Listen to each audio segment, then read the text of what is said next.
Millions of people have lost weight with personalized plans from Noom. Like Evan, who can't stand salads and still lost 50 pounds.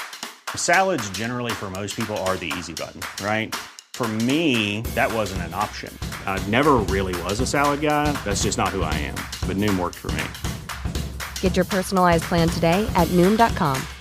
Real Noom user compensated to provide their story. In 4 weeks, the typical Noom user can expect to lose 1 to 2 pounds per week. Individual results may vary. Hey, I'm Ryan Reynolds. At Mint Mobile, we like to do the opposite of what Big Wireless does. They charge you a lot, we charge you a little. So naturally, when they announced they'd be raising their prices due to inflation, we decided to deflate our prices due to not hating you. That's right. We're cutting the price of Mint Unlimited from $30 a month to just $15 a month. Give it a try at mintmobile.com/switch. $45 up front for 3 months plus taxes and fees. Promo rate for new customers for limited time. Unlimited more than 40 gigabytes per month. Slows full terms at mintmobile.com. Hello, you are listening to Just Films and That. This is the podcast where we talk about films we think deserve a little bit more love. Whether they're underrated or underseen, we're going to talk about them. So let's see what it's going to be this week.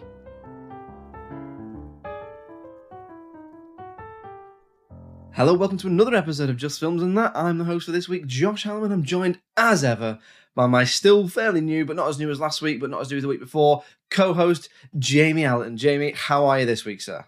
I'm still here. You didn't get rid of me. The complaints have not filtered down yet. I meant to say, actually, no. This is the last one.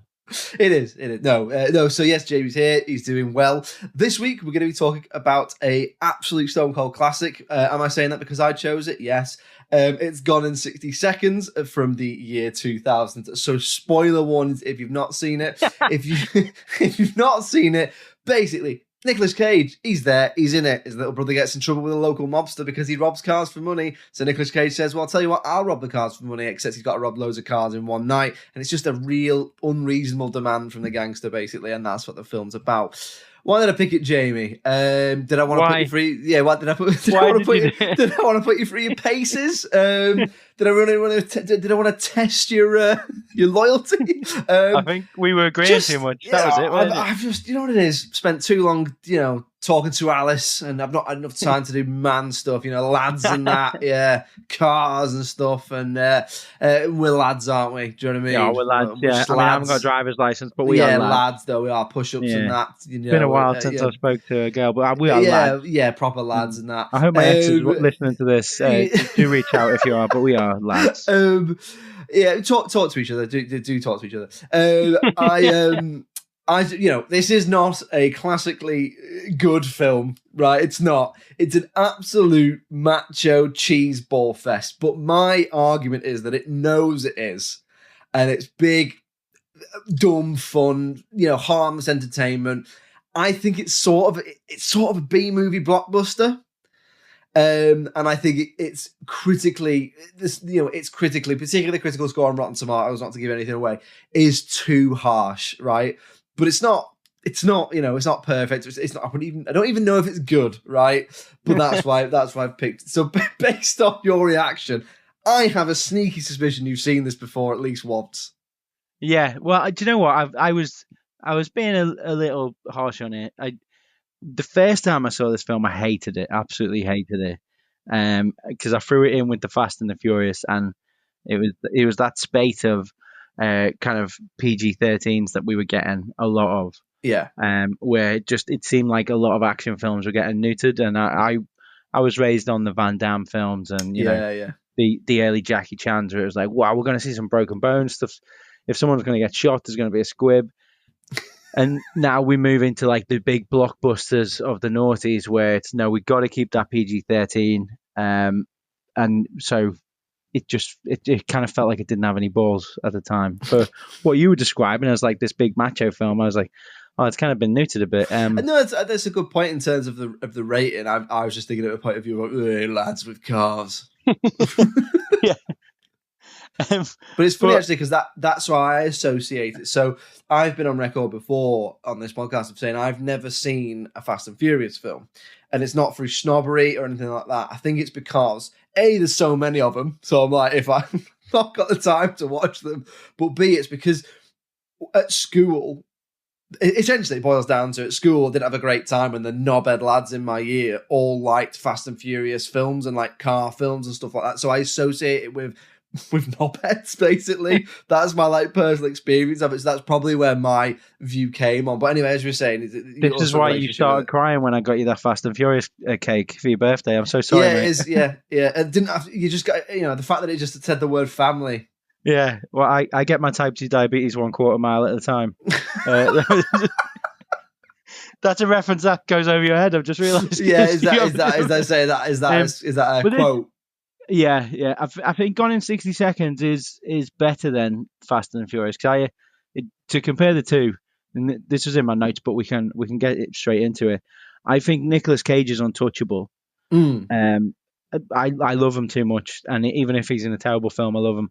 This isn't a terrible film, but also there is a car thieves movie where everyone takes it too seriously, called the Fast and Furious, where Vin Diesel is definitely taking it seriously. He doesn't have half the charisma that Nicolas Cage has. No, even in this, where it would appear Nicolas Cage, for the large part, isn't trying that hard.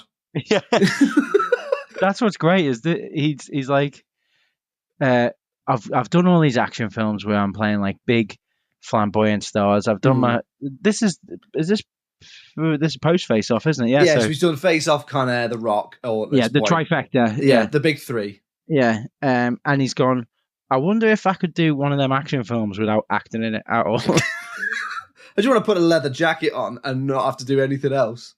And they've gone, well, yeah, we can distract people with Christopher Eccleston, so you do that. Yeah. And he's not bad at it. He's just not. He's just on. He's not in it. He's not doing it. He's a little bit on autopilot in it, a little bit, isn't he? Ironically. Yeah. But no, one of the things in my likes is that he's not bad in it, but he is very much. I don't think it's him. The character of Memphis Reigns, who's his character's name, unbelievably. Sorry, say that again. Memphis Reigns. It's his character. Doesn't really seem to have any defining personality traits. So apart from being a car thief, he stole cars. No, he doesn't steal cars, and then he and does steal cars. And that's it. But what makes it, I think, is actually the supporting characters. So I think like some of the supporting characters in this are really good. Robert Duvall brings a touch of a charm and class to pretty much whatever he does. I do like Giovanni Ribisi in this. You got some of the younger actors in there as well. I think little shout as well for Delroy Lindo. It was just the first thing I saw him in. That's top of my likes. He's great in this.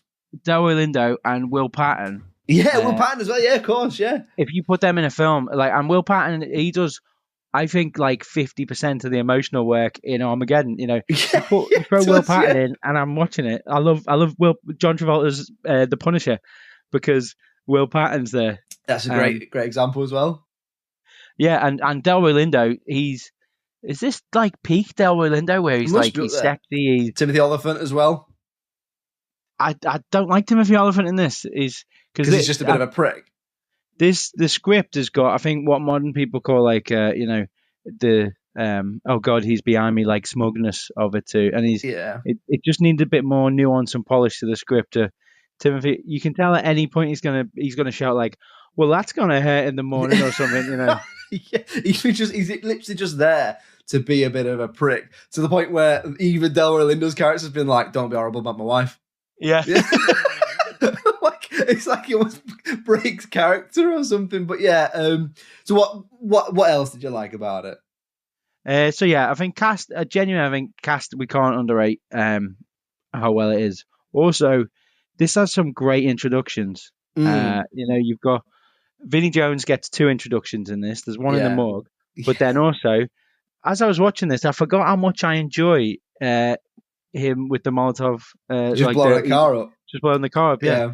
It's such a great, oh, wow, okay, we're not messing about. And then he has, I forgot that he had a really good fist fight in that car park. He just batters about 4 guys. It is, in terms of, you think of like the template of a heist movie in terms of showing up, then it's that.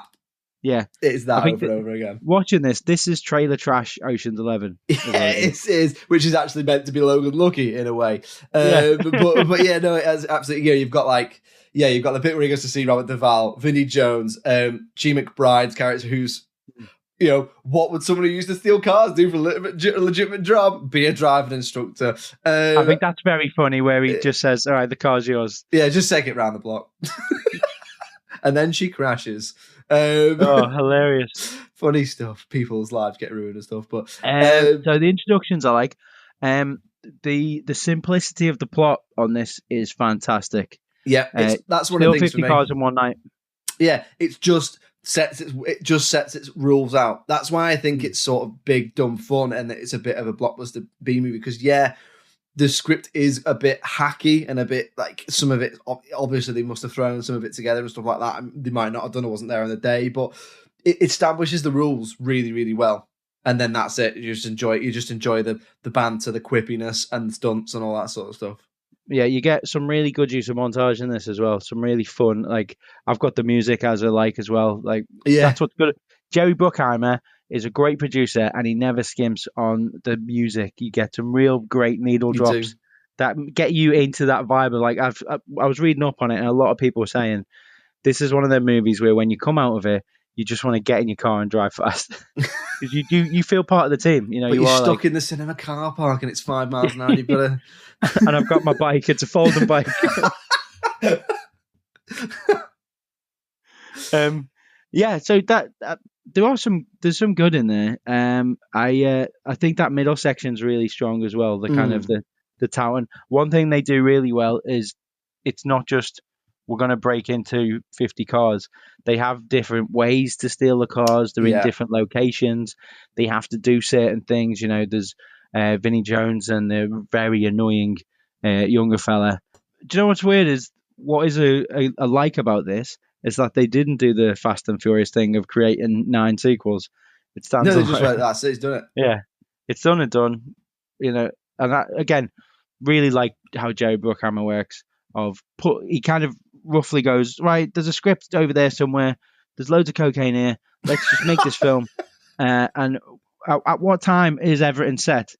Of course, the sun is just going down. The sun goes down, yeah. I was like, I've got written, how is this not a Michael Bay film? Yeah, no, it's like the most non-Michael Bay Michael Bay film. Although I think Michael Bay might have done better on the chase sequences. Yeah, maybe there isn't loads of them, is there, in terms of what you'd expect from a car film? Yeah, I expected a bit more. I mean, you do get some sexy cars, and I'd say as my final I'll always love the idea of an ensemble. And yes, again, that's the Bruckheimer touch of we're going to just throw cash at some of the greatest actors. Robert Duvall is in this film a lot, not even just in it a bit.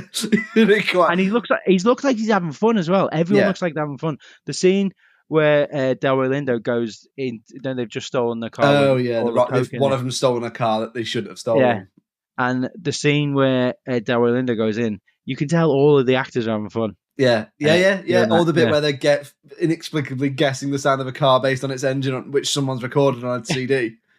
Yeah, have you not got that CD? I'll send a link over. And of course, this must be one of the early blockbuster roles of Angelina Jolie. This is pre-Tomb Raider. Despite them having supposedly being the same age and that he left her years ago, this. Are you putting dreadlocked Angelina Jolie in the? Listen, it's column? not dreadlocked Angelina Jolie. What I like is Angelina Jolie, who at one point appears to drink petrol. Well, that's their petrol heads. That's like, how do we show her that she's really tough? I know she drinks petrol, and she was the inspiration for the ghosts in the Matrix sequels, which was great. So it lives on creatively through that. All right, Joshua, get to my favourite bit on this. What did you like about the movie? Yeah, just slamming it. Yeah. Let's talk about this. Scene 120. Do you want to go first, or I want to see you kind of break down emotionally because obviously you love this film. I want to see you tear it apart. You know what? I don't love it. It sounds like I'm on the back foot here. I don't love it. I've got a girlfriend. She goes to another school. You don't know her, but yeah, the one thing for me, there's a lot of stuff I can put to one side, suspension of disbelief and stuff like that. One thing that we might come on to in another section is that I know Christopher Eccleston doesn't like this film, right? I don't think he's that bad, but we'll come back to that. I've sort of mentioned a little bit there that, like, the Memphis Reigns character seems to be entirely without definition apart from the fact that he's a car thief. But the other thing is I think there's a few weird character decisions and plot conveniences, right? So I'm willing to put a lot aside in terms of suspending disbelief, but things like, I've never noticed before, but every single car just has fuel.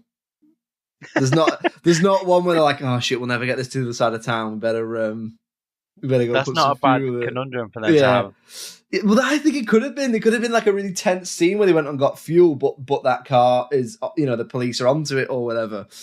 Anyway, yeah, just a bit more into it. Maybe like one's got a baby in the back. Yeah, one's full of shopping.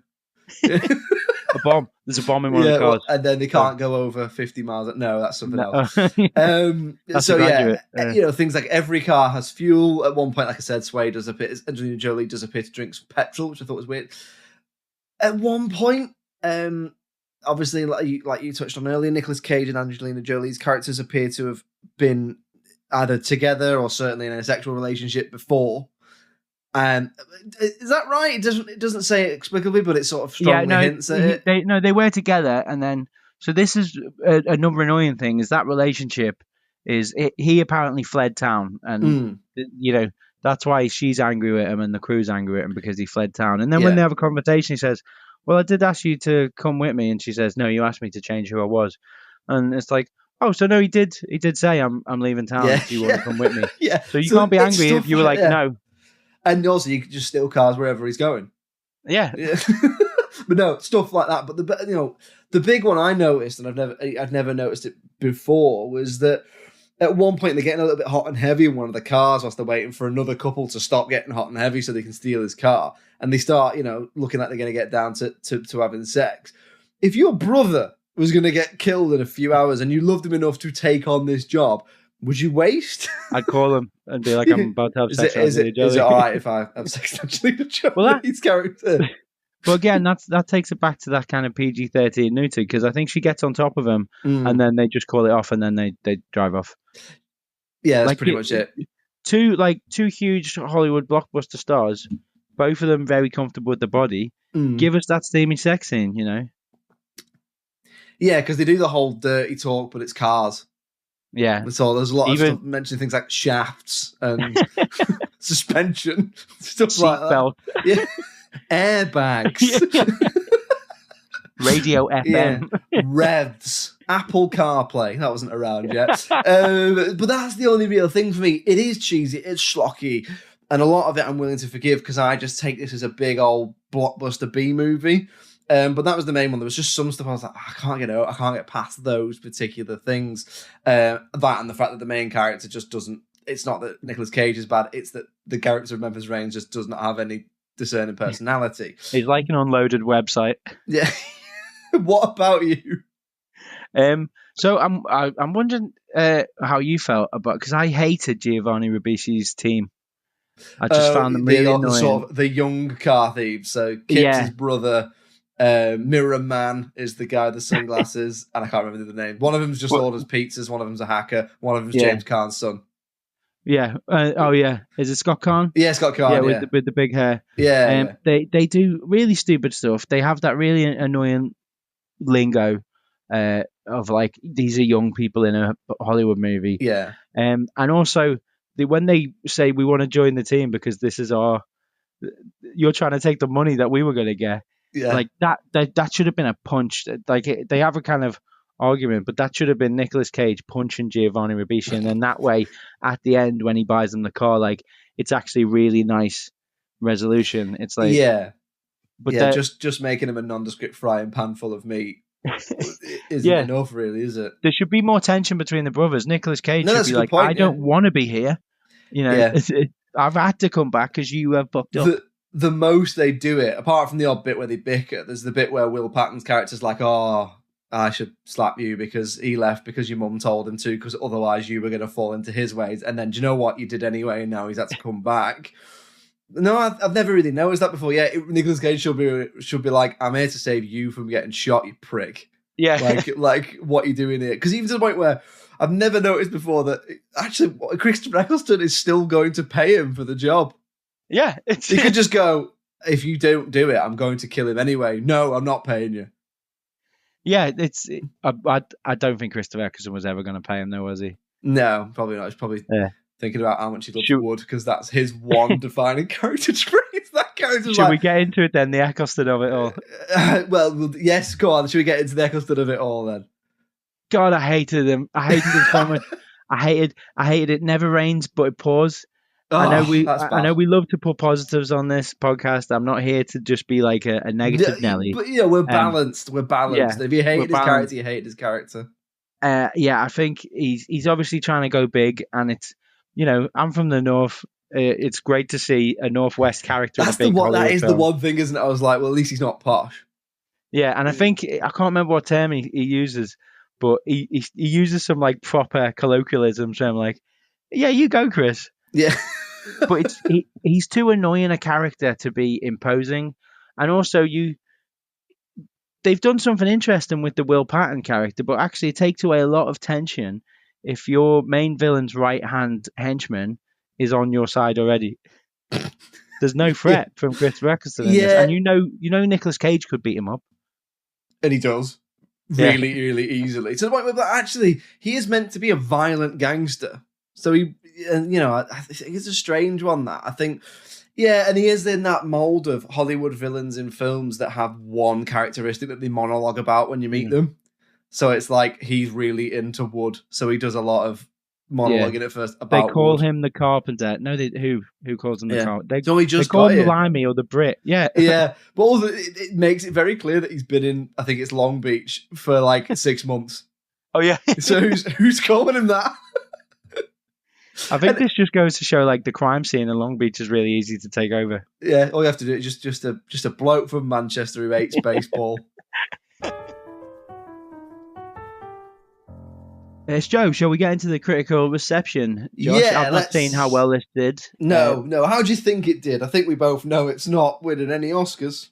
So do you know what's weird is I've sounded overly critical of this, but I've not been snooty of it because I do think there's a place for movies like this, and I reckon the critics were snooty.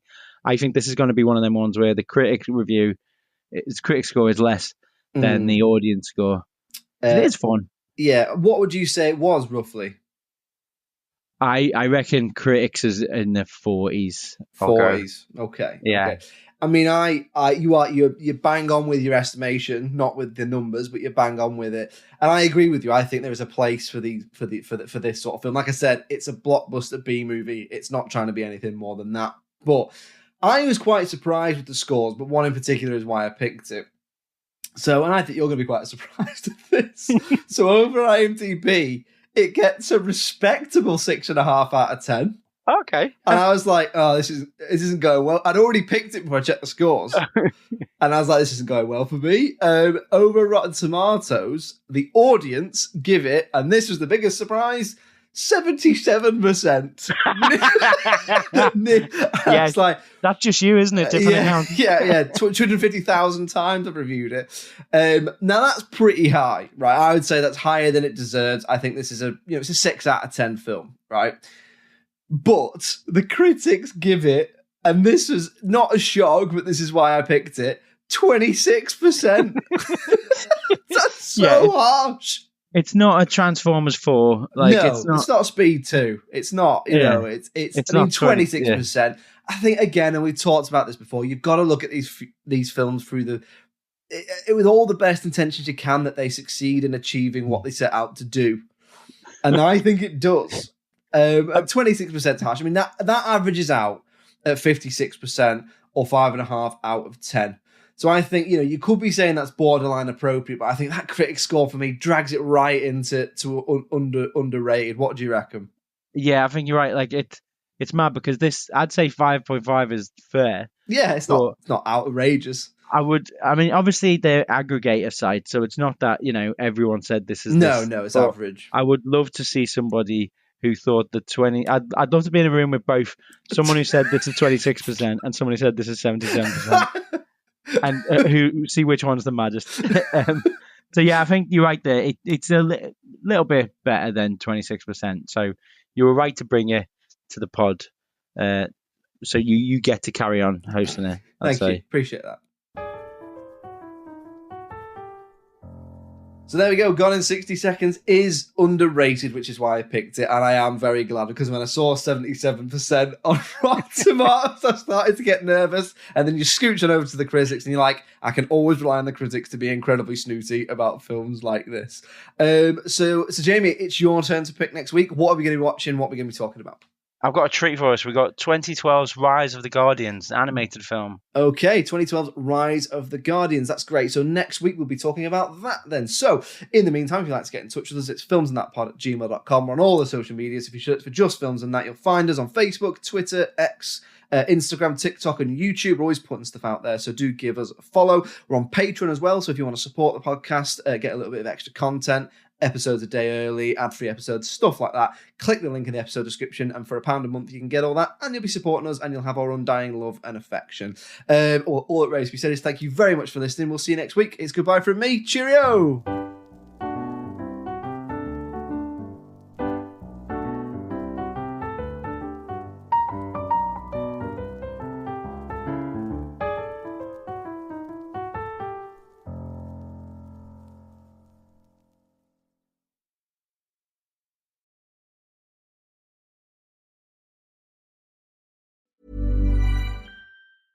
Need new glasses or want a fresh new style? Warby Parker has you covered. Glasses start at just $95, including anti-reflective, scratch-resistant prescription lenses that block 100% of UV rays. Every frame's designed in-house with a huge selection of styles for every face shape. And with Warby Parker's free home try-on program, you can order 5 pairs to try at home for free. Shipping is free both ways, too.